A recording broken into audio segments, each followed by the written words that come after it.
60 years ago, on August 19th, 13 children walked into Katz Drug Store in downtown Oklahoma City to protest the segregation of Oklahoma City restaurants.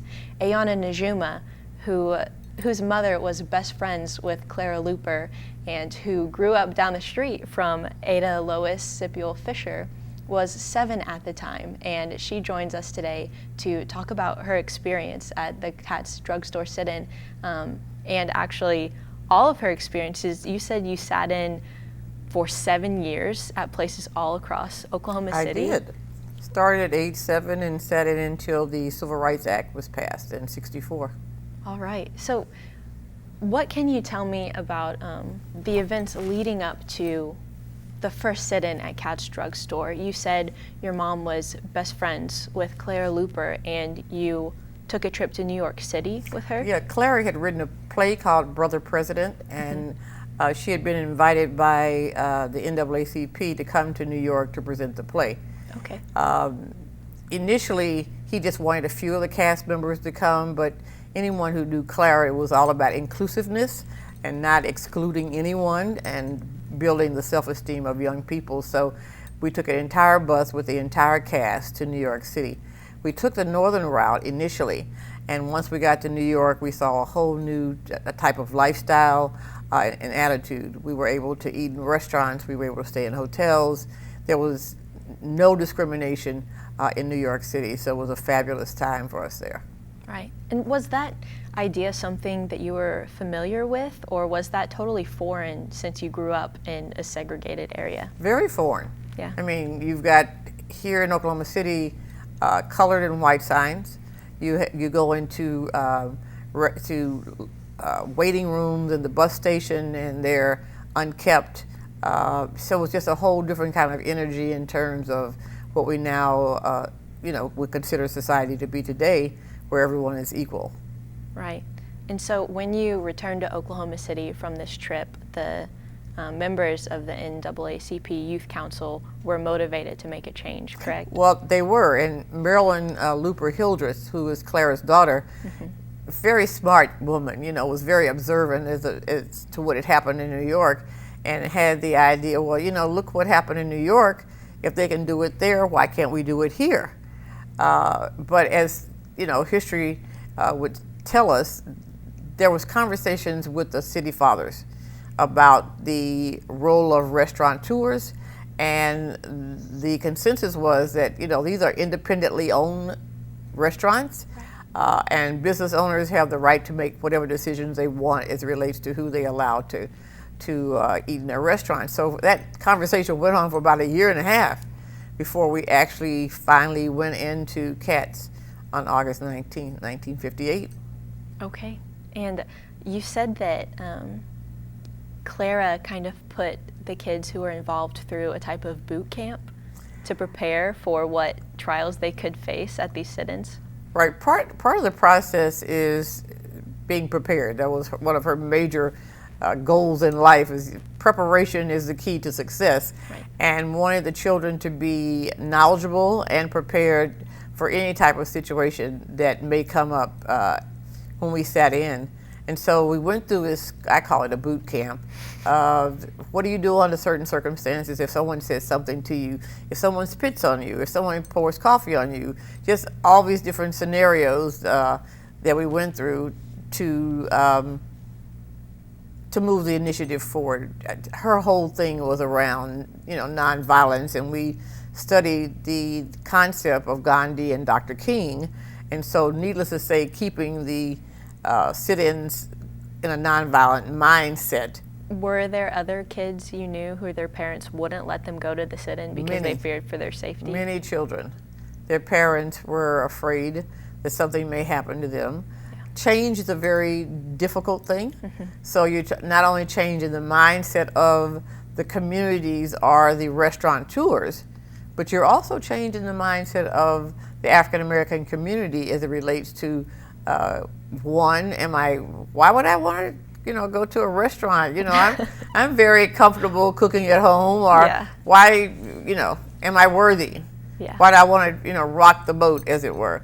And so over time, though, You found a lot of rocking the boat because people, women that worked in Nichols Hills, were hearing conversations from their white employers, not, a conversation with them, but just overhearing what's going on. So it was easy for them sometimes to come back and say, hey, I heard this conversation at so-and-so's house. This is what they're thinking. This is what they're doing. And that gave us a kind of an inside track as to how to deal with some issues that we normally would not be privy to. Right. So the morning of August 19th, when you actually walked into CATS, walk me through what happened. Were you the one who requested service? All of us did. Yeah. All of us did. We asked, could I have a hamburger and a Coke, please? And we were all dressed in what we used to call our church clothes. Yeah. And so everyone was very attractive and very respectful. Mm-hmm. And that was the primary messaging, is that we don't want to disrespect anyone.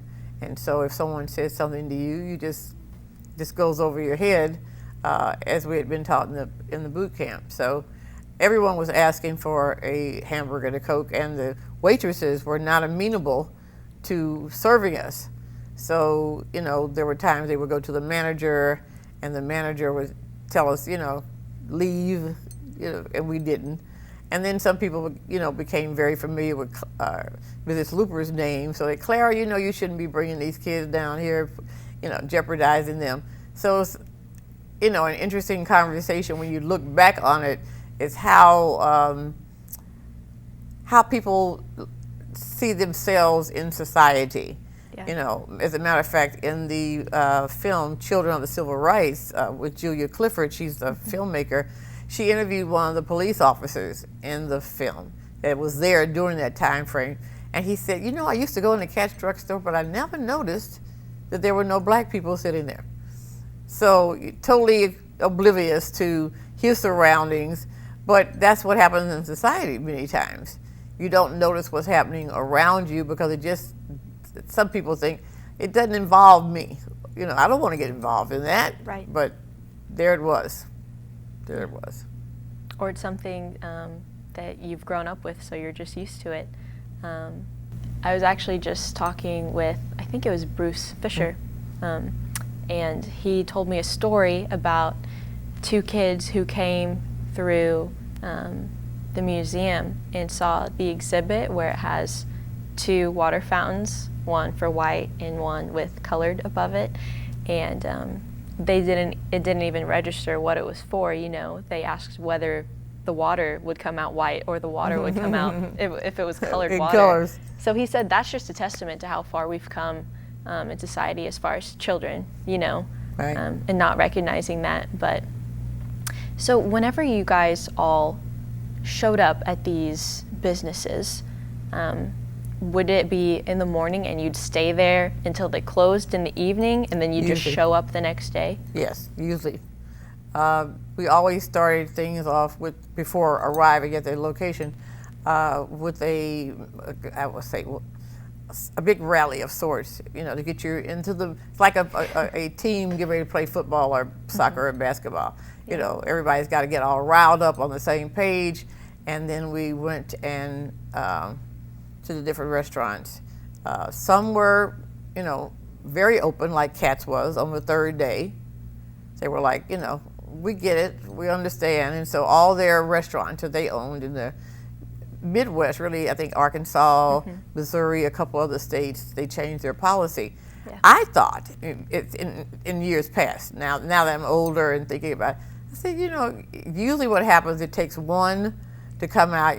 We've got a lot of things going on in society now. It just takes one person to say something, and then the rest will jump on board. Yeah. Not in this case, because like I said, we sat in for 7 years. Right. So the idea of CATS, corporate America, major company, drugstores in a variety of cities around the Midwest, if they're doing it, it must be cool. It must be the right thing to do. It's time to make some change. And I'm not sure whether it's the idea of Oklahomans are not followers, or exactly what drug this process out for 7 years, but it was a pretty in-depth situation for quite a long time. With these events that are being organized to commemorate the 60th anniversary of this sit-in movement in Oklahoma City, what would you say to the people who are, kind of unsure about going? Why should they remember? Why is that important? You never know where you're going until you understand where you came from. And that's black or white. You said growing up in school that they didn't teach this, and you're 21. Can you imagine the little people who are the 7 and 8-year-olds? You say, well, wow, and she only graduated from college recently. If she didn't get it, then who's going to be responsible for the little people getting it? And so I think this is an opportunity for parents to be able to bring their children to learn history if they didn't get it in school. These events, there will be so many amazing speakers there and people who were involved as you were, Right. And I think it's a great opportunity for people to be able to have conversations with them. Absolutely. You never know what that one little thing that you may take away from it that will change someone else when you share that conversation with a friend. Okay, well, I'm honored that you came into our studio today. It was so great to meet you, so thank you. It was my pleasure.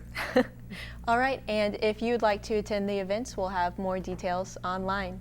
For News OK, I'm Kelsey Schlotthauer.